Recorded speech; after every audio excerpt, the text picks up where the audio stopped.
Olá, olá todo mundo.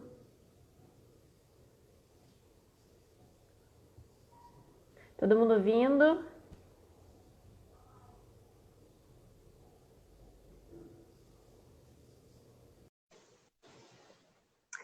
Oi, pessoal, o professor já está entrando.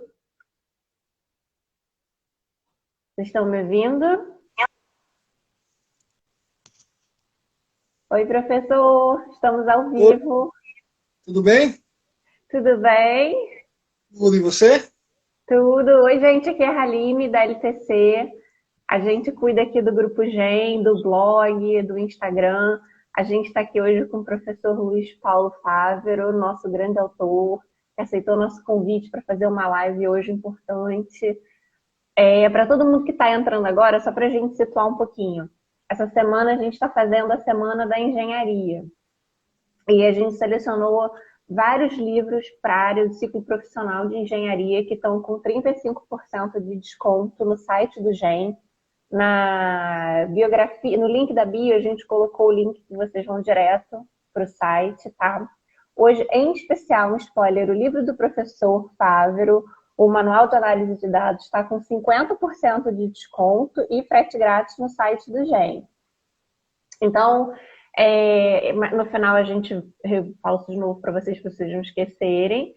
Mas, enfim, vamos começar agora. Eu vou apresentar o professor. Professor, obrigada mais uma vez por estar participando, de ter aceitado o convite. Essa semana é muito importante para a gente.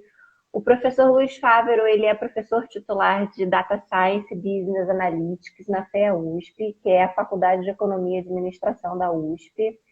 Ele tem pós-doutorado em modelagem de dados, Machine Learning Analytics pela Columbia University de Nova York. Ele é mestre e doutor em Economia das Organizações pela FEA USP também. Pós-graduado em Administração de Empresas pela FGV em São Paulo e engenheiro formado pela Poli USP. E ele é coautor com a professora Patrícia Belfiore do livro Manual de Análise de Dados, que é essa que eu falei agora no início. Esse livro ele é indicado para graduação, mas também para pós-graduação e para o público profissional. O currículo do professor é muito mais extenso, a gente tem tudo completo no nosso site, mas a gente resumiu para a gente poder já começar nosso tema. O que a gente vai falar hoje? Nesse encontro, a gente quer falar sobre ciência de dados, data science, big data, analytics, como esses termos se relacionam entre si, e como está o mercado de trabalho no Brasil e no mundo nesse momento, sobretudo nesse momento de pandemia, que a tecnologia e a ciência de dados tem sido tão fundamental. Como é que é atuar esse mercado? A gente vai falar como é que a ciência de dados é uma disciplina que dá conta de várias áreas: engenharia, administração, estatística, marketing, negócios, medicina. Todo mundo hoje tem trabalhado com dados, é preciso entender os dados. E nesse contexto, a gente vai abordar também machine learning, analytics, inteligência artificial, pesquisa operacional. E o professor vai explicar para a gente como é que funciona, por que o analytics e a modelagem de dados é tão fundamental. E para quem quiser saber mais, a gente tem um blog, genexatas.com.br. O professor ajudou a gente a fazer um texto, na verdade é um áudio, um podcast, que ele fala sobre como a modelagem de dados pode ajudar a gente a entender esse momento de pandemia, a expansão do coronavírus no Brasil, para quem tiver interesse. Depois a gente divulga de novo. Mas, professor, eu quero agradecer mais uma vez sua presença, a participação aqui, a todo mundo que está conectado. E se o pessoal quiser mandar perguntas, fiquem à vontade, tá bom? Então, professor, para a gente começar, nesse contexto das tecnologias, das ações disruptivas em diversos setores do mercado, a gente tem falado muito de data science, big data, analytics. Você pode explicar um pouquinho para o pessoal o que exatamente é e como é que esses termos estão relacionados? Legal. Me ouve bem, Aline? Isso, ouço. Tá bom, obrigado. Boa tarde a todos. Um enorme prazer estar aqui conversando com vocês, batendo esse papo gostoso sobre analytics, big data, machine learning, falando um pouquinho sobre o livro e reforçando a importância de obedecer ao confinamento para que efetivamente todos nós, enquanto povo, consigamos sair desse momento horrível da nossa história enquanto seres humanos, né? Bom, vamos falar um pouquinho sobre esses termos que muito se comentam, se falam, data science, big data, analytics, machine learning, você comentou muitos deles. Na verdade, o grande guarda-chuva, né, e a gente tenta trazer um pouquinho disso nos livros, o grande guarda-chuva data science, ou ciência de dados, por natureza, como você muito bem colocou, Aline, é multidisciplinar. Então, envolve aspectos de saúde e medicina, infectologia, como estamos vivendo agora, epidemiologia, mas também na área de engenharias, independentemente da engenharia, e administração e negócios. Então, quer dizer, é uma ciência transversal e que pode ajudar o processo decisório independentemente da vida pregressa do decisor, independentemente dele ser formado no curso A, no curso B ou no curso C. Né? É fundamental, não é modismo, veio de fato para ficar. E quando a gente fala nesse grande guarda-chuva de ciência de dados, aí existem as suas vertentes. Então, por exemplo, quando a gente fala em ciência de dados, a gente não pode deixar de falar, obviamente, sobre análise de dados, ou analytics, né, que é uma parte da ciência de dados que faz usufruto daqueles dados que podem ser coletados de maneira primária ou secundária, enfim, por meio de um text mining, por meio de uma pesquisa de mercado, não importa como você vai montar o seu dataset para que efetivamente você possa implementar determinadas técnicas de analytics para tomada de decisão. Quando a gente começa a falar sobre analytics, a gente não pode deixar de falar de big data. Né?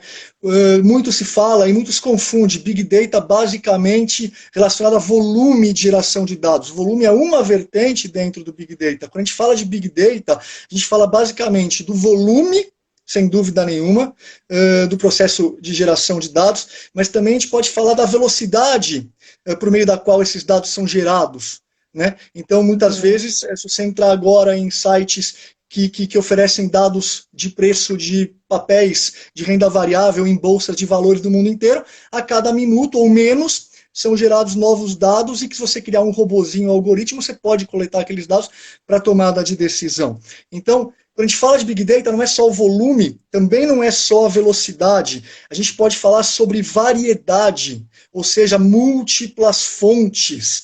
Eu posso criar robôs ou algoritmos, coletar dados por meio de diversos canais, diversos mecanismos que podem perfazer de maneira mais fidedigna, digamos assim, o meu dataset para tomada de decisão. Falamos de volume, falamos de velocidade, falamos de variedade. E, além disso, variabilidade, ou seja, o processo estocástico, a estocasticidade a partir da qual esses dados podem ser disponibilizados para a formação de datasets. A gente pode falar de outras vertentes, por exemplo, a complexidade desses dados, mas quer dizer, a principal mensagem nesse momento é Big Data não é só volume, mas sim uma composição de vertentes que podem fazer com que o analista, o decisor, se tiverem essa visão, possam implementar algoritmos e criar mecanismos mais fiéis, digamos assim, do ponto de vista da aderência entre os modelos que estão sendo construídos e o comportamento real dos dados. Dentro de Data Science ainda, além da vertente Big Data, além de Analytics, podemos falar, como a gente comentou aqui, dos próprios métodos ou algoritmos, e aí dentro inclui também engenharia de software, construção de novos softwares, as linguagens de programação, as linguagens open source, como R, Python, a gente pode falar do Julia, a gente pode falar do Stata, do SAS, do SPSS, a gente pode criar um algoritmo que vai criar um mecanismozinho de PO, dentro do solver do Excel, como a gente faz lá, Aline, no nosso livro de pesquisa operacional. Então, a plataforma também de análise desses dados, também pode ser classificada dentro daquilo que a gente chama de Data Science. Se a gente relacionar esses conceitos de Analytics com Big Data, aí a gente pode criar mecanismos de mineração de dados, de maneira mais automática, e aí entra os conceitos de Data Science. Quando a gente fala da relação entre Analytics e a construção desses métodos ou algoritmos, a gente está criando mecanismos de aprendizagem automática de máquinas, ou seja, machine learning. Se a gente criar algoritmos de processo, ou seja, a capacidade que o software tem, né, de se aprimorar e criar novos mecanismos geracionais de modelos preditivos ou exploratórios, etc. Isso tudo está dentro daquilo que a gente chama de aprendizagem de máquina, modelos de machine learning, né? E também modelos de deep learning, por exemplo, quando a gente fala de alguns algoritmos de machine learning com capacidade profunda, interações profundas, redes neurais com múltiplas camadas. É legal porque vários algoritmos desses, Aline, eles vêm, os nomes são oriundos das ciências naturais. Então, você pode falar sobre, como acabamos de falar, redes neurais, a gente pode falar de bagging, boosting, random forest, até mesmo árvores de decisão. A gente pode falar de algoritmos como colônias de morcego, enxame de abelhas. Tem várias técnicas para tentar entender comportamentos de dados que se apresentam nas ciências naturais, nas ciências exatas, nas ciências sociais, digamos assim. Então, é muito interessante como esses métodos se apresentam. Se a gente incluir aí IoT, né, Internet das Coisas, né, para você ter uma ideia, né, diversos dispositivos espalhados em rede, com processamento de dados em tempo real, né, ou seja, os mecanismos de Internet das Coisas. Só para você ter uma ideia, o ano passado, o mercado de IoT só no Brasil movimentou mais de 10 bilhões de dólares. E o pessoal que monitora esse mercado estima que temos já no Brasil hoje alguma coisa em torno de 20 bilhões de coisas conectadas, né? A sua geladeira, com o seu celular, a sua máquina de lavar e tantos outros exemplos. Se a gente incluir aí dentro desse guarda-chuva Data Science Sensor Fusion, né, por meio de algoritmos de filtros de Kalman, etc. Sensor Fusion, que na verdade são os dispositivos autônomos, como gôndolas inteligentes no varejo, como veículos Uber, como drones de entrega da Amazon, né? No mundo, estima-se que hoje nós já temos alguma coisa em torno de 28 bilhões de dispositivos autônomos, né, como esses exemplos. Tudo isso junto é o que a gente chama de data science.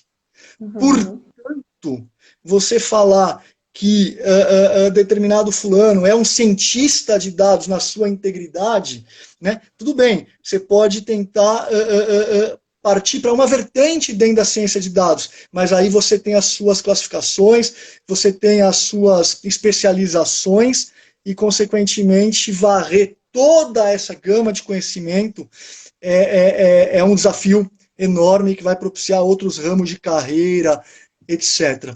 Só para devolver, e você me interrompa ali em qualquer momento, por favor, mas só para ver, se a gente incluir aí, dentro desse universo ainda, robótica, né? A gente começa a falar de inteligência artificial dentro do universo de data science, ou computação cognitiva, né? Então é um mundo que não se extingue, veio para ficar porque é naturalmente interdisciplinar e multidisciplinar. Para devolver a palavra para você, Aline, olha que interessante um dado que eu coletei agora para nossa live aqui. Produzimos cerca de 2,5 quintilhões de bytes de dados diariamente. A partir do quê? Disso que a gente está fazendo agora, de uma live numa rede social, de internet das coisas, sensor fusion, fotos digitais, e-mails, etc. Hoje, nós já temos à disposição, calcula-se que a humanidade tem alguma coisa em torno de 40 trilhões de gigabytes de dados para serem tratados nas suas mais diversas áreas, nos seus mais diversos setores. O ano passado, a cada minuto no mundo, foram feitas aproximadamente 4 milhões e meio de buscas no Google, 10 mil viagens no Uber, quase 2 mil reservas de Airbnb, 800 mil downloads de aplicativo em cada minuto, 230 mil chamadas por Skype. Isso ano passado. Esse ano, por conta do cenário que estamos vivendo, imagino que esse número já tenha dobrado. Ou seja, dados, não tem mais desculpa. É o que não falta. É o novo petróleo, dado hoje é ouro. E a gente conversou, até como a gente falou um pouquinho no início, sobre, para quem quiser conhecer o blog Gen Exatas, o professor Luiz Paulo, ele fez uma avaliação de como é que a modelagem de dados ou data science pode, por exemplo, ajudar a gente a entender a evolução do coronavírus, que é o tema do momento, né? Então, para quem está conectado aqui com a gente, professor, você pode falar um pouquinho como é que a gente pode usar, como é que é feita essa projeção? Porque às vezes a gente vê na televisão, a gente acha que o pico do vírus vai ser em maio. Não, o pico vai ser em agosto, o pico vai ser em julho. Como é que a gente pode chegar a esses dados a partir da análise de dados mesmo? Olha, é aquela história, né? Em momentos de crise ou crise extrema como essa que nós estamos vivendo, eu estou me referindo a uma crise na área da saúde, porque a crise econômica ou financeira ela vem, e já chegou, mas ela vem como consequência dessa crise sanitária que estamos vivendo. Em momentos como esse, de repente, todo mundo vira especialista. De repente, todo mundo quer viver de like. De repente, todo mundo quer falar, bom, eu vou fazer uma projeção, vai que eu acerto. Então tem gente que não é da área da saúde, e eu não sou da área da saúde.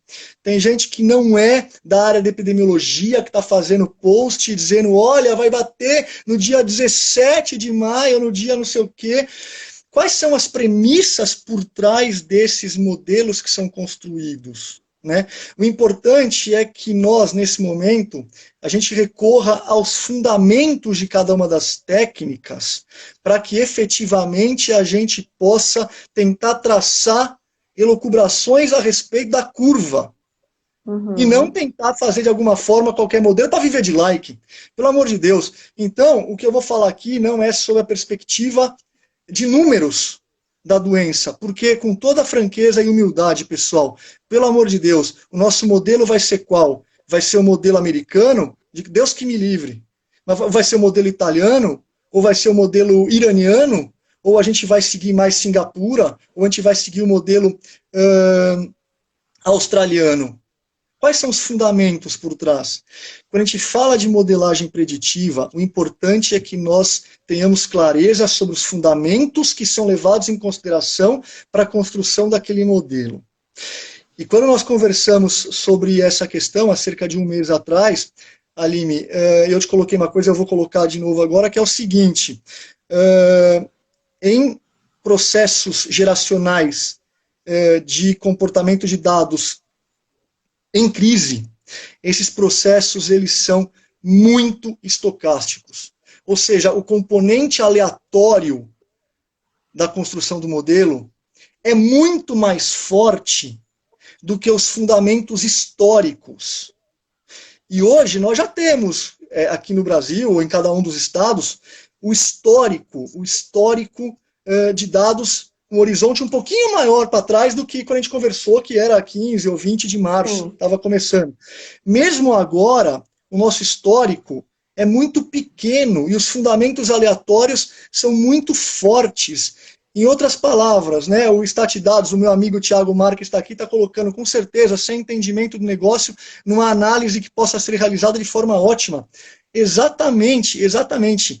E mesmo dentro dessa filosofia, mesmo dentro daqueles que conhecem profundamente epidemiologia ou transmissão de doenças, ainda assim há algumas divergências por conta do cenário de estocasticidade no processo de geração desses dados. Então, de novo, eu repito, qual é a nossa curva? Deus queira que a nossa curva venha a se arrefecer amanhã, hoje. Pelo amor de Deus, é o que todos nós queremos. Mas quais são, de fato, os fundamentos? Quais são as variáveis genéticas que fazem com que pessoas tenham a mesma doença e um dia depois já estejam recuperadas, e outras que fazem esporte muitas vezes, não têm comorbidade e passam por um aperto lá no hospital e por vezes vêm a óbito? Ainda a ciência está discutindo. Nós precisamos entender todos esses comportamentos do ponto de vista científico. Esses comportamentos são variáveis que vão incidir no modelo. Muitas dessas variáveis a humanidade não conhece ainda, ou ainda está em fase de teste, mesmo por parte de profissionais da área da saúde. Muitas dessas variáveis ainda não foram calibradas para que possam ser inseridas nos modelos. Esta é a nossa dificuldade de falar, galera, o pico é maio, galera, o pico é a primeira semana de junho. Isso é um profundo achismo e que ninguém sabe. Infelizmente, ninguém sabe. Mas a gente tem que ter humildade e coragem de falar isso. Por isso, cada um, humildemente, precisa fazer sua parte, respeitar, ficar em casa na medida do possível. A gente sabe que tem pessoas que precisam sair por diversas razões, tem hemodiálise, tem que cuidar de outras partes da saúde, tem que ir no supermercado. Ok, mas enquanto povo, enquanto sociedade, né, a gente só vai conseguir vencer se nós nos unirmos. E a união está em entender profundamente que essas variáveis não são profundamente conhecidas ainda. O processo estocástico é muito forte. Se você pegar, vou dar um exemplinho muito rápido. Modelinho de regressão. Regressão múltipla. Y é igual a... O primeiro modelo que todo mundo aprende, preditivo, modelo de machine learning supervisionado. Modelo confirmatório. Y igual a alfa mais beta 1x1, mais beta 2x2, mais beta 3x3, mais beta k xk, mais um termo de erro. Né? O Y é o fenômeno que eu estou estudando, no caso pode ser a taxa de crescimento da doença ou a taxa de mortalidade da doença, e X são as variáveis que nós já conhecemos que podem, de fato, incidir sobre o comportamento de Y. Só que não se esqueça, no final dessa equação tem um termo de erro, que é um processo aleatório. O que esse termo de erro, o que esse processo aleatório estocástico ele captura? Variáveis não conhecidas, variáveis não observadas. Muitas vezes relevantes para explicar o comportamento daquela Y. Nesse nosso modelinho, aquele errinho, que não é um errinho, é um errão nesse caso, aquele erro que está na equação, ele se sobrepõe ao comportamento determinístico das variáveis que estão, nesse momento, conseguindo explicar a Y. Então a gente não sabe. E o resto fica o quê? Achismo, tá ventando para cá, tá ventando para lá, vamos sair, não vamos sair, olha, a economia vai ter um crescimento de não sei quanto, um decréscimo de 7, de 5, porque em julho as crianças vão estar na escola. Você tem certeza disso, Aline? Não. Eu também não. Eu gostaria que as crianças estivessem na escola amanhã, mas claro, com a gente tendo eliminado essa coisa horrorosa que bateu na porta, não do Brasil, mas do mundo. Né? Uhum. Mas é o momento que a gente tem de tentar utilizar isso como pedagogia a partir do sofrimento, nos unirmos enquanto povo. Isso é projeto de nação. Mas, enfim, então, não temos condição, infelizmente, de falar o pico vai ser em maio, o pico vai ser em agosto. Tomara que seja amanhã, 28 de abril. Mas nós não sabemos qual vai ser o nosso modelo, o italiano, o espanhol, o sueco, hoje o modelo americano, que está uma coisa horrorosa, do ponto de vista de crescimento da doença, ou vai ser o modelo de outros países que estão dando exemplo no mundo. Qual a taxa de penetração dessa doença? Infelizmente, desculpe, a gente não sabe. O Eliseu está perguntando, devem ser consideradas as características do ambiente em que será aplicada a modelagem? Sem dúvida. Boa. Existe, Eliseu, né? Obrigado, Eliseu. E uma das técnicas, existem várias, é a modelagem multinível, né? O Thiago tem conversado, o Marco está aqui, tem conversado bastante comigo. Eu vi que o Marco Aurélio Santos, professor, entrou aqui também, trabalha bastante com a parte de modelagem multinível. Modelagem multinível leva em consideração naturalmente essas distorções contextuais, ambientais. Né? Então, essas variáveis que perfazem o contexto dentro dessa modelagem, elas devem ser inseridas no seu modelo. Por quê? Porque, excelente pergunta, porque a taxa de crescimento de São Paulo pode ser diferente da do Rio, pode ser diferente da do Ceará. E mesmo dentro de São Paulo, a taxa de crescimento do município pode ser diferente da de Santos, pode ser diferente da de Campinas. Por qual razão? Variáveis contextuais, Eliseu, podem ser exógenas, como, por exemplo, o clima. O clima. Né? Tem cidades dentro da mesma região que apresentam temperaturas médias diferentes. Será que a temperatura é um determinante para a proliferação ou contenção da doença? Uma boa pergunta.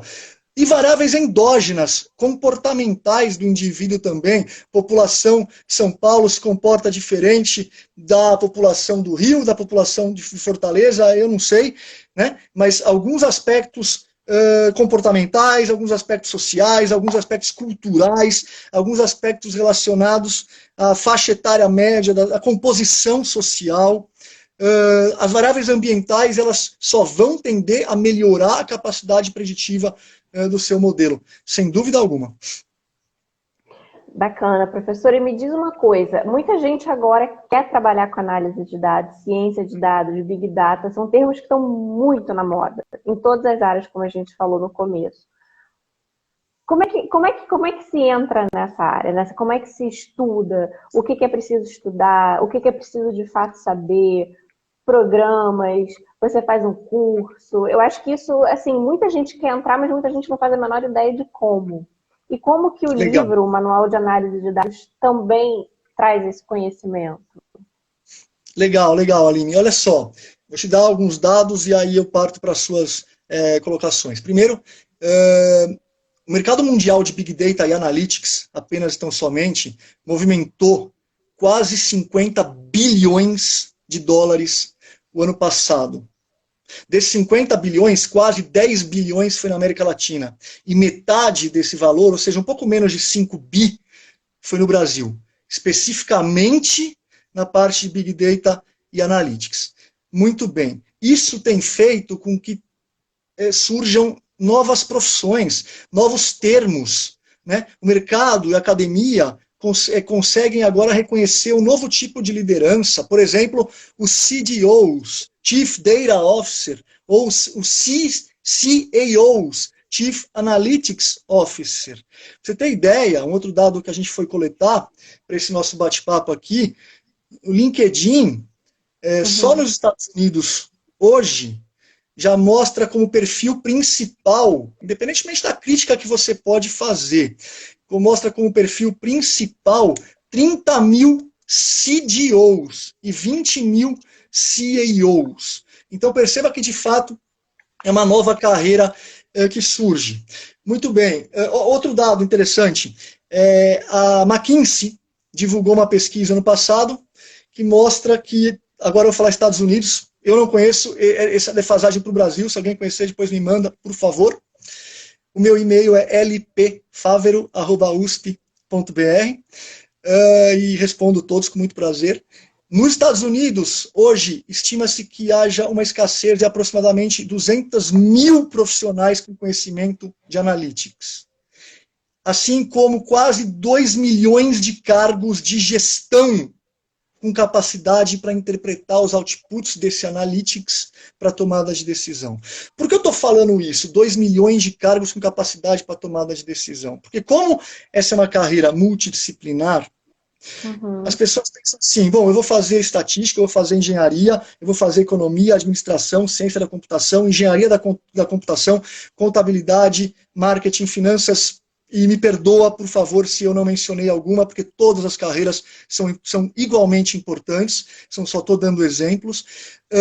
Poxa, mas qual graduação que eu faço? Bom, o importante, independentemente da graduação, se você quiser entrar nessa área, o importante é que você tenha fundamentos das técnicas. Porque hoje, o que a gente percebe, e o Thiago Marques, falando de novo dele, e eu escrevemos um artigo lá para o IT Media, né, Thiago, para o IT Fórum, falando sobre isso, que muitos profissionais começam a achar que são cientistas de dados porque aprenderam uma linguagem. Então, eu sou um exímio programador em Python, em R, em Stata, não importa. Só que muitas vezes ele não sabe o que está implementando em termos de código. Se ele está colocando no código um modelo de precificação de derivativos agrícolas, ou ele está colocando no código quanto que vai de farinha no bolo da mãe dele. Percebe? Por quê? Porque para ele tudo é código. Pra você ter ideia, recentemente o vice-presidente de uma empresa de tecnologia me confidenciou justamente isso. Aqui no Brasil ele falou assim, eu tenho dificuldade em entender o que a mim é passado em termos de outputs dos modelos, porque eu não consigo interpretar aqueles outputs para tomar decisão, e consigo ler menos ainda os códigos. Ou seja, você percebe que eu falei 3 coisas aqui.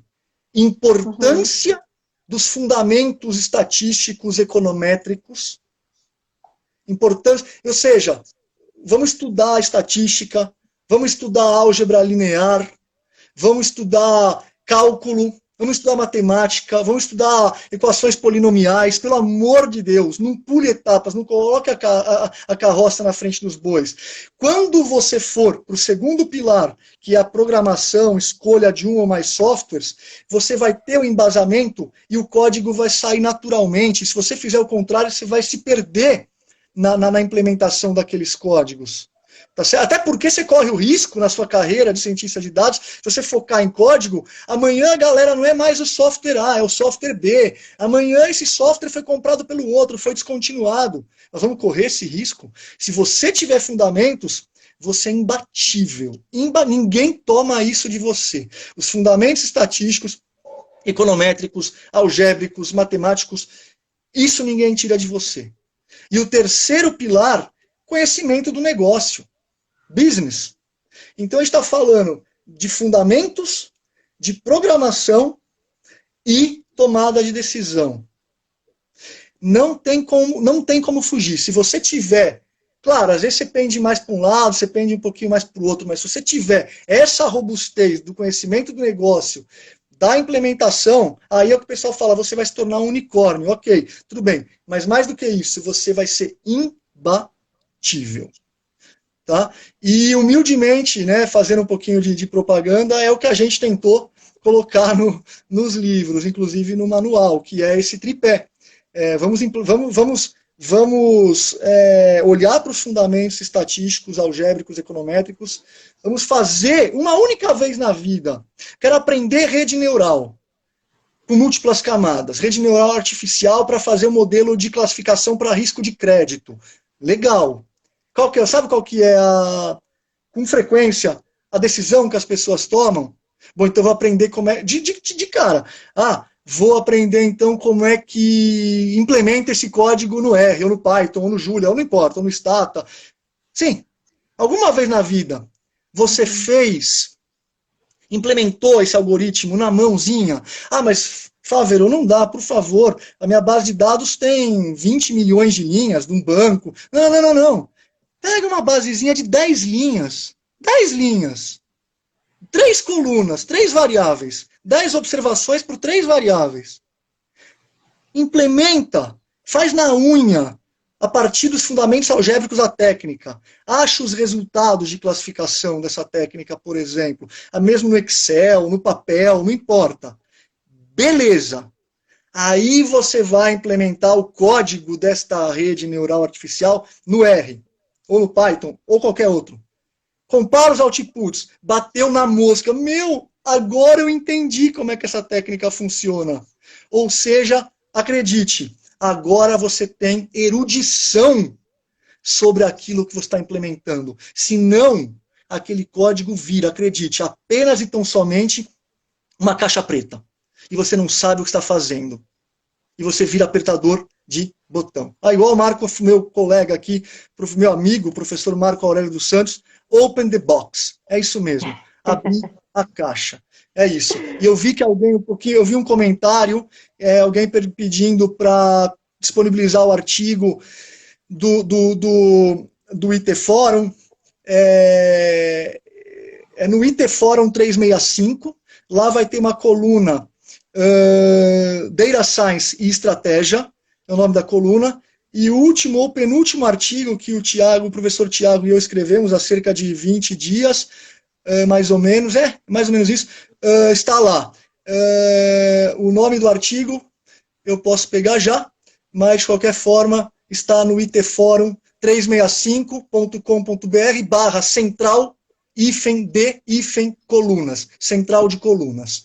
Se você for lá na coluna Data Science e Estratégia, o último artigo, mais recentemente publicado, Exploração Exaustiva de Dados, o título, Exploração Exaustiva de Dados ou Import NumPy SNP, que é um código do Python. A gente está recebendo aqui algumas perguntas. A Fernanda Carolina perguntou: como incorporar ao seu currículo quando já se tem PhD? Perdão, desculpa, eu não entendi o final. Aline, podia repetir? Como incorporar ao seu currículo quando já se tem PhD? É uma boa pergunta. Na verdade, você, bom, primeiro, você tem uma quantidade exorbitante de cursos que você pode fazer, e isso vai automaticamente entrando. Agora, suponha que você seja uma cientista de dados, que você tenha esse viés mais para machine learning, mais para ciência da computação, mais para estatística, mais para IoT, sensor fusion, implementação de algoritmos, não importa, né? Sempre isso precisa ser explicitamente colocado. Às vezes o seu PhD é em física quântica, não tem problema, explicita, olha, eu tenho os fundamentos da técnica, eu estimo modelos de machine learning não supervisionados e supervisionados também, vou falar até um pouquinho mais disso quando falar do livro agora, que você me perguntou também, Aline, eu implemento essas rotinas com base nos fundamentos no software A, B ou C, eu rodo modelos de Big Data no software tal, eu implemento modelos no SQL, não importa, eu rodo algoritmos em C++, explicita isso, porque hoje o mercado ele não tem só olhado para os seus conhecimentos que de alguma forma você tem como comprovar por meio de um diploma ou um certificado. Até porque o diploma, ele prova muita coisa, mas ele acaba nivelando com base numa outra pessoa que tem o mesmo diploma, por exemplo. Né? Então, a explicitação desses conteúdos e aonde você consegue implementar esses modelos. Olha, a minha experiência foi modelagem de risco de crédito, a minha experiência foi na previsão de determinados minérios. Eu trabalhei em mineradoras, etc., implementei esses algoritmos, criei robozinhos que faziam captura de leitura de demonstrações contábil-financeiras de empresas, e o robozinho fazia um text mining para ler as notas explicativas daqueles balanços de empresas mineradoras. Coloca abertamente o que você fez. Estressa efetivamente todos os detalhes daquilo que você sabe implementar, porque muitas vezes isso não é mensurado por meio de um diploma, que também é importante, mas aquele diploma não consegue mensurar. Hoje o conhecimento, ele é muito aberto, né? Você pode fazer um curso no Coursera, você pode fazer um curso em Princeton. Hoje, à 1h30 da tarde, tivemos uma live do professor Joseph Stiglitz, prêmio Nobel de Economia, lá da Universidade de Princeton, pelo Zoom, falando sobre os impactos da Covid no emprego lá nos Estados Unidos, etc. Então, quer dizer, hoje o acesso é muito mais tranquilo, né? E muitas vezes esse conhecimento pode ser adquirido na calada da noite, né? Daqui que você faz da meia-noite às 6? Eu vou estudar algoritmos e machine learning e técnicas supervisionadas de machine learning, os fundamentos e a implementação desses códigos para tomada de decisão, aproveitar esse momento que eu estou mais em casa, etc., mas isso serve a qualquer momento, e você consegue adquirir esses conhecimentos, né? Então, poxa, mas eu não tenho como provar, eu adquiri esse conhecimento, eu provo menos ou mais por meio de certificado. Explicite isso, não sei se humildemente eu respondi a sua pergunta. Faltou falar do livro. A gente tem duas perguntas também que mais ou menos se correlacionam. Para quem estuda estatística e análise de dados, o que você sugere? É aquilo que você falou, do tripé, do não pular etapas? Sim, o aprendizado eu acho uma das coisas mais agradáveis e com maior payback que pode se ter numa vida, numa carreira, no desenvolvimento humano, pessoal, espiritual. Eu acho que ninguém te toma e você tem um payback para sempre. Não se pode parar de investir em educação, para a pessoa, para a sociedade, para o país, etc., porque isso realmente todo mundo ganha. Então, é mais ou menos aquilo que eu falei, sim, Aline. Para um estatístico, né, foi a pergunta. Estatística e análise de dados. Estatística e análise de dados. Enfim, não tem fim, não tem fim. De forma alguma, porque hoje você pode ver alguns algoritmos que têm surgido, que tentam implementar ou o fato, só abrindo um parênteses, o fato é o seguinte: para que a gente estuda isso? Para que a gente tenta estudar análise de dados? Para tentar criar uma inferência, ou mesmo uma análise exploratória ou inferencial sobre determinado comportamento de dados que estão surgindo, mesmo que por vezes o processo estocástico se sobreponha, como é o caso da Covid-19.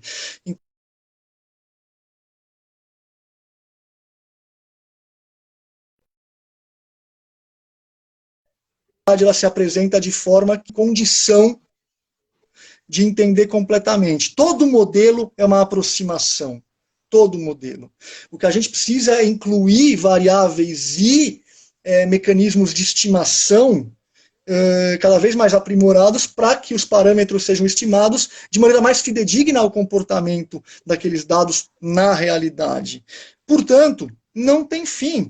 Os modelos com inflação de zeros para fenômenos raros, por exemplo, que nós temos estudado bastante e que está no apêndice do capítulo 14 do Manual de Análise de Dados, os algoritmos por trás, mas os processos, os algoritmos estatísticos, eu diria assim, a álgebra e a construção das equações de estimação dos parâmetros são super recentes, e se a gente fosse procurar alguma coisa há 5 anos atrás, a gente não ia achar quase nada. O algoritmo para identificação de superdispersão no R, por exemplo, superdispersão de dados de contagem, surgiu agora em janeiro desse ano. Ou seja, não tem fim. E é por isso que é gostoso. É por isso que realmente todo mundo...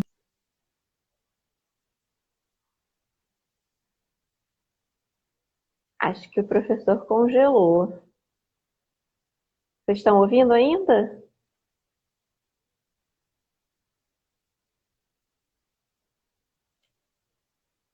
Vocês estão ouvindo a gente? Oi, Aline, congelou. Estamos me, aqui, me, congelou. me vê, não? Sim, sim. Voltou. Voltou? Voltou? Voltou. Tá bom. Então, quer dizer, não tem fim. Não tem fim. Um algoritmo que a gente implementa hoje para tentar monitorar de maneira mais fidedigna determinados comportamentos de dados não existiam há um pouco de tempo atrás. Então, sempre em frente. Sempre realmente em frente. Quanto mais a gente estuda, quanto mais a gente aprende ou tenta aprender, mais a gente começa a perceber que vai ficando cada vez menor o quanto a gente sabe, perto do universo que se abre por conta do estudo, né? Uhum. Mais uma pergunta. O Dave perguntou, a gente tem mais 15 minutinhos, gente, então vamos rapidinho. O Dave perguntou, conhecimento básico de análise de dados pode contribuir para a análise do Covid-19? Como isso pode ser feito? Para uma Sempre pessoa que só sabe o básico. pode, de novo, eu concordo com você, David, tudo pode contribuir. Um algoritmo mais aprofundado de mineração de texto, sobre análise de discursos de diversos ministros de saúde pelo mundo inteiro, pode contribuir. Tudo pode contribuir. Um gráfico de pizza, uma análise de frequência relativa, um histograma, tudo, um gráfico sigmoide, ou mesmo uma curva não logaritmizada, uma curva normal que apresenta cara exponencial ainda, infelizmente, um gráfico de linha bivariado, taxa de penetração da doença, número de casos versus evolução temporal, pode contribuir, tudo pode contribuir. Como diria o poeta, tudo vale a pena se a alma não é pequena, não é?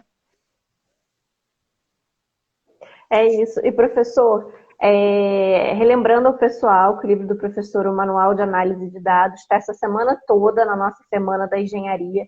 Durante a semana, até domingo, ele vai estar com 35% de desconto, mas hoje, segunda, até amanhã, ao meio-dia, ele vai estar com 50% de desconto e frete grátis. O Instagram só dá 1 hora para a gente poder fazer a live, então a gente já está mais ou menos chegando ao final.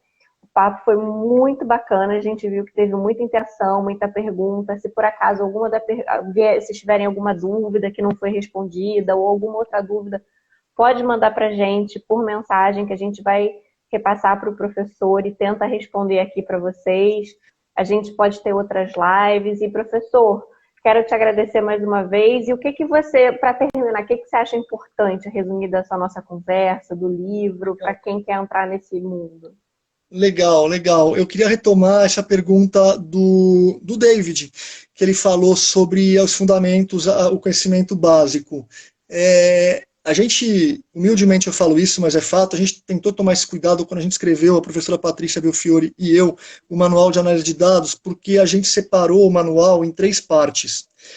A primeira parte é justamente a parte sobre tudo que dá para você tentar saber de maneira univariada, para cada variável, desde estatísticas descritivas, médias, o padrão, medidas de posição, medidas de dispersão, até construção de gráficos, até partindo para testes de hipótese de maneira univariada, testes paramétricos, não paramétricos e até mesmo dimensão amostral para a coleta de uma variável em determinada sociedade.